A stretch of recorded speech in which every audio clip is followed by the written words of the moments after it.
Brexit is going to go completely belly up. Now, that is not just me saying that. It's not just my opinion.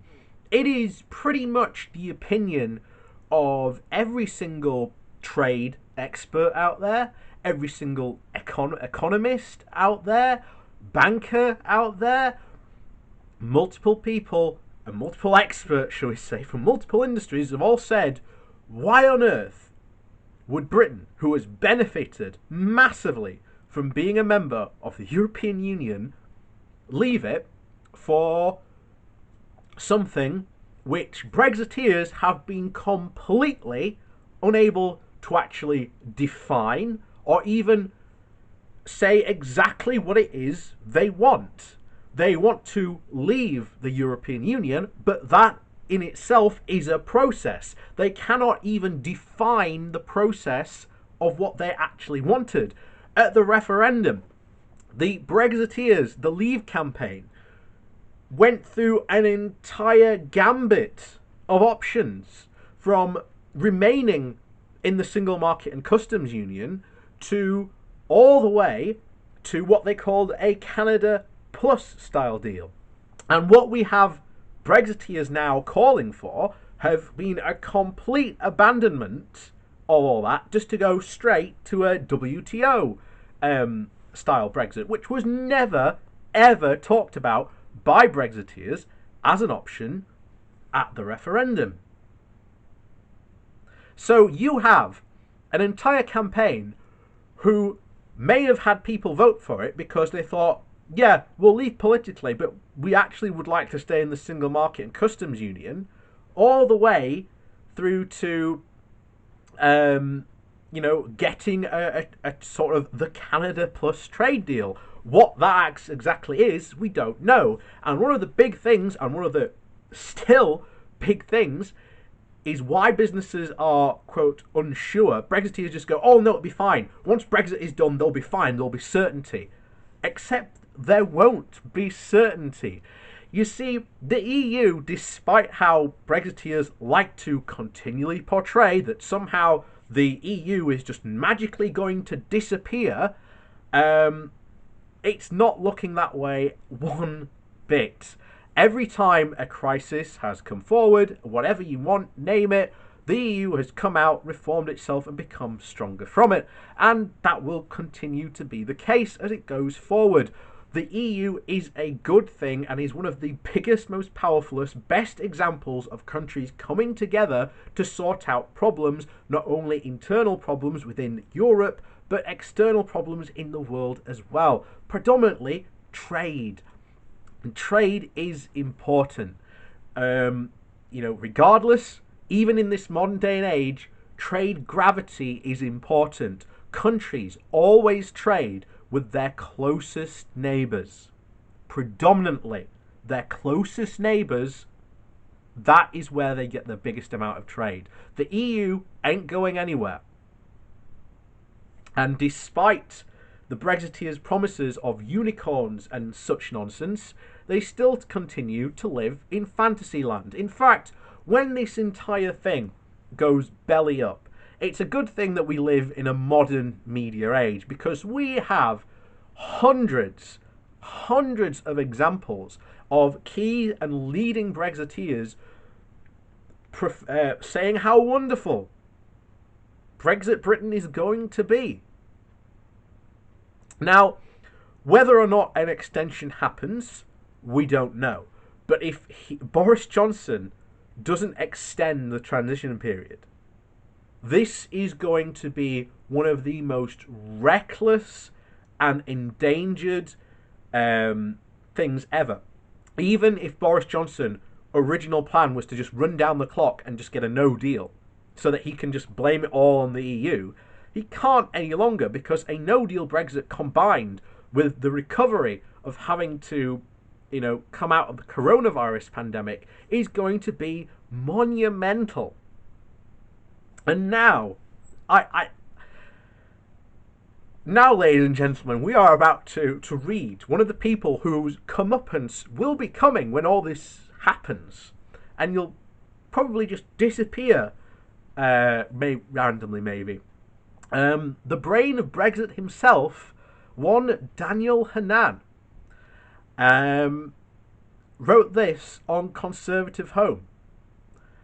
Um, to yeah, it's becoming very clear over the past couple of years that I've really disregarded Conservative Home as like it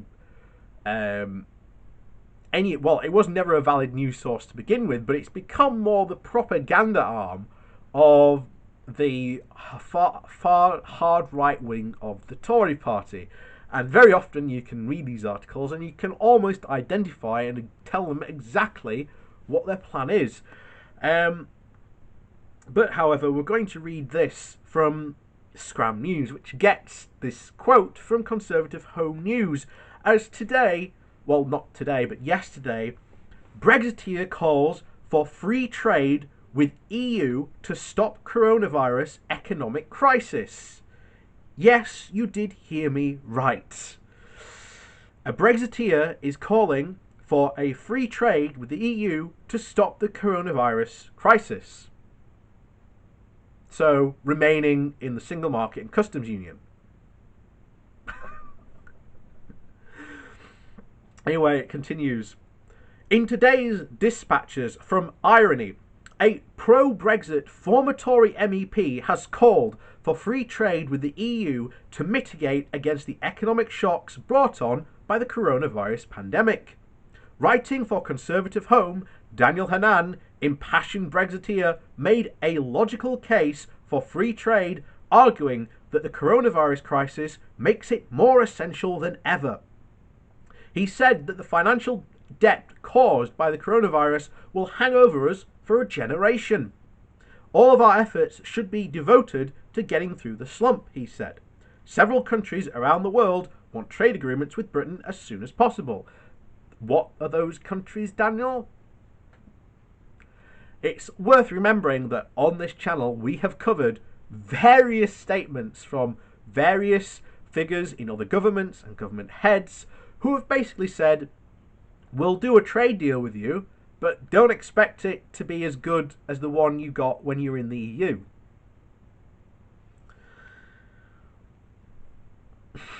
And we've got to look at India, who said we will not be an imperial bazaar. Australia and New Zealand, who have threatened already to take us to the World Trade Organization court if we pursue the continuation trade agreements that Britain wants to put on, which are basically the same ones we have inside the EU. They're going to take us to court over that. They have said that publicly. That was about, 2 years ago we covered that.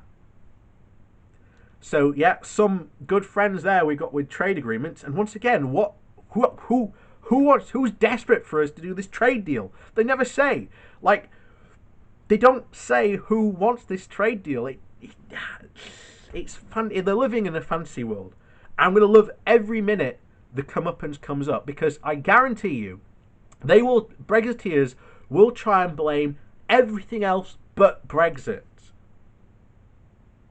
for this. And the coronavirus, what a miracle for them. What an absolute miracle. So anyway, he continues. Negotiating these deals would, you might think, be an obvious priority. They might help a little, or they might help a lot, but they will plainly help in reducing prices and increasing opportunities for our businesses. Most businesses trade with the EU. The UK, of course, has benefited from global free trade thanks in part to its membership of the EU. This guy continuously, for years, has made a case that we can't trade globally, and many other Brexiteers have claimed this, that we can't trade with all these other countries because we're a member of the EU and we're missing out on all this stuff. Here you have Daniel Hannan, the brain of Brexit, pretty much trashing all those arguments. But we've trashed them before, but it's just funny coming from a Brexiteer himself, especially one of the leading Brexiteers, the man who dubbed himself the brain of Brexit.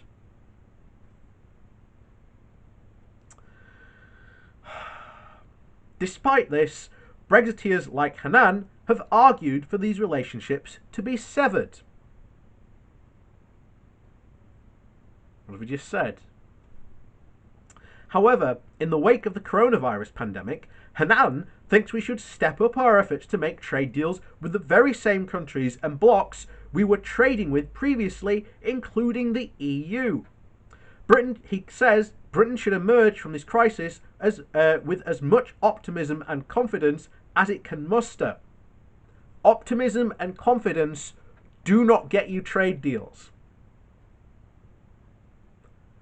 Those are probably the last two things someone who is negotiating for trade deals actually needs.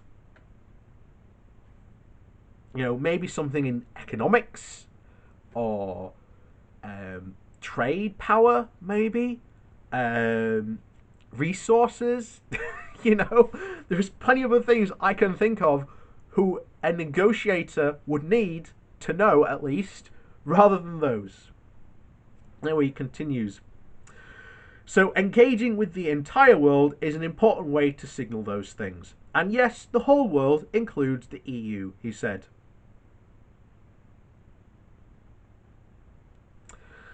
And, you know, perhaps it should be just better that we, stayed in.